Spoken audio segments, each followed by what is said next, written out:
దేవుని నమ్ముకుని బిడలగా, ఒక విశ్వాసులుగా, క్రైస్తువులుగా మనం ఉన్నప్పుడు, మనము ఇతరుల పట్ల ఎలా ఉన్నామనేది చాలా ముఖ్యమనమాట. కాబట్టి దేవుడు మనల్ని ప్రేమ కలిగి ఉండమంటున్నాడు. మన సహోదరునితో కానీ, సహోదరులతో కానీ ప్రేమ కలిగి ఉండాలి. అంటే మన మాటల్లో కానీ, మన క్రియల్లో కానీ, మనం వ్యవహరించే మన తీరులో కానీ ఇతరుల పట్ల మనం ప్రేమ కలిగి ఉండాలనేదే దేవుని యొక్క ఉద్దేశం అనమాట. 1 యోహాను 4:20-21 వచనంలో చూసినప్పుడు, ఎవడైనను నేను దేవుని ప్రేమించుచున్నానని చెప్పి తన సహోదరుని ద్వేషించినడలా అతడు అబద్ధికుడగును. తాను చూచిన తన సహోదరుని ప్రేమింపనివాడు తాను చూడని దేవుని ప్రేమింపలేడు. దేవుని ప్రేమించువాడు తన సహోదరుని కూడా ప్రేమింపవలనను ఆజ్ఞను మనం ఆయన వలన పొంది ఉన్నాము. కాబట్టి మనం ముందు మన కంటికి కనబడే సహోదరిని ప్రేమింపనిచో మనకి కనబడని దేవుని మనం ఏ విధంగా ప్రేమింపగలమని దేవుడు మనం అడుగుచున్నాడు అనమాట.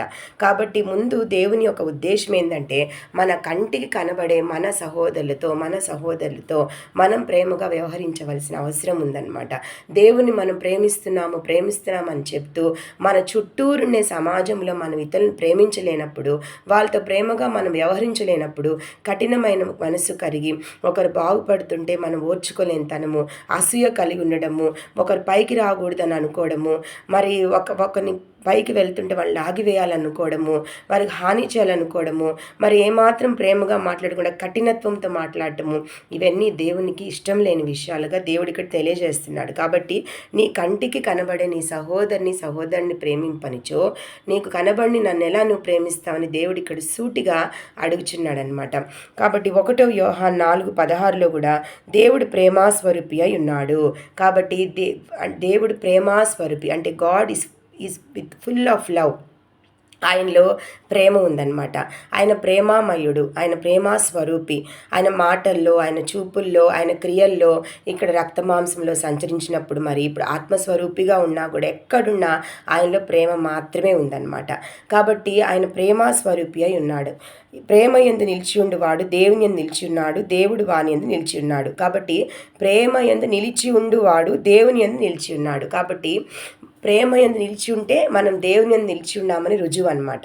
అప్పుడు దేవుడు మన యందు నిలిచి ఉంటాడు. కాబట్టి స్పష్టంగా దేవుడు ఇక్కడ మనల్ని ఇతరులతో ప్రేమగా వ్యవహరించమని తెలియజేస్తున్నాడు అనమాట. అలాగే రోమిలకు రాసిన పత్రిక 13:8-10 వచనంలో, పొరుగువాన్ని ప్రేమించువాడే ధర్మశాస్త్రం నెరవేర్చువాడు, ప్రేమ పొరుగువానికి కీడు చేయదు గనుక ప్రేమ కలిగిండుట ధర్మశాస్త్రం నెరవేర్చుటయే.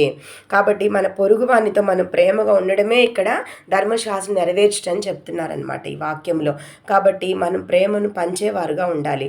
కాబట్టి మనం ప్రేమ గురించి ఇంకా చాలా చక్కగా మనం ఏ విధంగా ప్రేమ కలిగి ఉండాలనేది మనము 1 కొరింథీయులకు రాసిన పత్రిక 13వ అధ్యాయంలో మనం చూసినప్పుడు 4వ వచనము నుంచి చూసినప్పుడు 13వ అధ్యాయం 4వ వచనము, ప్రేమ దీర్ఘకాలము సహించును, దయ చూపించును, ప్రేమ మత్సరపడదు, ప్రేమ డంబముగా ప్రవర్తింపదు, అది ఉప్పొంగదు, అమర్యాదగా నడవదు, స్వప్రయోజనం విచారించుకొనదు, త్వరగా కోప్పడదు, అపకారమును మనస్సులో ఉంచుకొనదు, దుర్నీతి విషయమై సంతోషపడక సత్యమందు సంతోషించును, అన్నిటికీ తాలుకొనును, అన్నిటినీ నమ్మును, అన్నిటిని నిరీక్షించును, అన్నిటినీ ఓర్చును, ప్రేమ శాశ్వత కాలముండును అని ఇక్కడ ప్రేమ గురించి మరి అద్భుతంగా 1 కొరింథీయులు రాసిన పత్రిక 13వ అధ్యాయంలో తెలియజేయబడింది. అంటే దేవుని యొక్క వాక్యంలో ప్రేమకు అంత విలువ ఇవ్వబడింది అనమాట. కాబట్టి మన మనసులో, మన హృదయంలో ఇతరుల పట్ల మనం ప్రేమ కలిగి ఉండకపోతే, కఠినత్వం కలిగి ఉండి, కఠిన మనస్సు కలిగి ఉండి, ఏమాత్రం ప్రేమను పంచని వారుగా ఉంటే, మరి ఆ విధంగా ఉండి దేవుని మనం ప్రేమిస్తున్నాము, దేవుని బిడలమని చెప్పుకుంటే అది దేవుడు అంగీకరించడం లేదనమాట. వాక్యపూర్వకంగా కూడా ఇక్కడ వాక్యపూర్వకంగా కూడా రుజువు చేయబడింది. కాబట్టి ముందు మన చుట్టుపక్కల ఉన్న మన సహోదరులను, మన బంధుమిత్రాదులను, మన స్నేహితులను, ఎవరైనా సరే సాటి మానవులని ప్రేమించే మనసు మనం కలిగి ఉండాలి.